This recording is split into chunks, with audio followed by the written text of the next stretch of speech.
हम पुलिस का पूरी डिपार्टमेंट का शुक्रिया अदा करते हैं, एसपी साहब का भी करते हैं, डीएसपी साहब का भी, पीएचक्यू वालों का भी करते हैं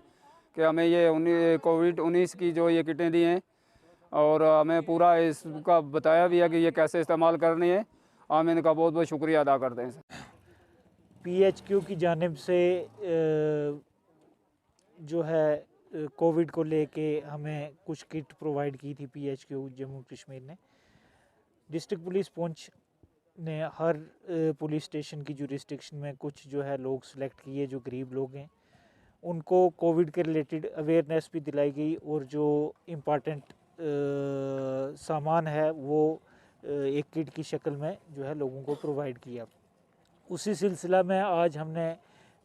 बॉर्डर पुलिस पोस्ट बांडी चेचियाँ के एरिया से लोग जो हैं दूर दूर से गरीब आवाम जो सिलेक्ट किए थे हमने वो आए हैं, तो उनको एक किस्म की ट्रेनिंग भी दी है और किट दी है जिसमें जो है ऑक्सीमीटर है और थर्मामीटर, सैनिटाइज़र, मास्क, फेस जो शील्ड है ये इसमें दी गई और कोविड के रिलेटेड जो भी है लोगों को अवेयरनेस भी दी गई। डिस्ट्रिक्ट पुलिस पुंछ जो है आवाम के साथ जो है शाना बिशाना खड़ी है हर उनके दुख दर्द में, हर उनकी तकलीफ़ में। तो उसी के चलते कोविड को लेके भी डिस्ट्रिक्ट पुलिस पुंछ जो है वो लोगों में हमेशा अवेयरनेस भी देती है और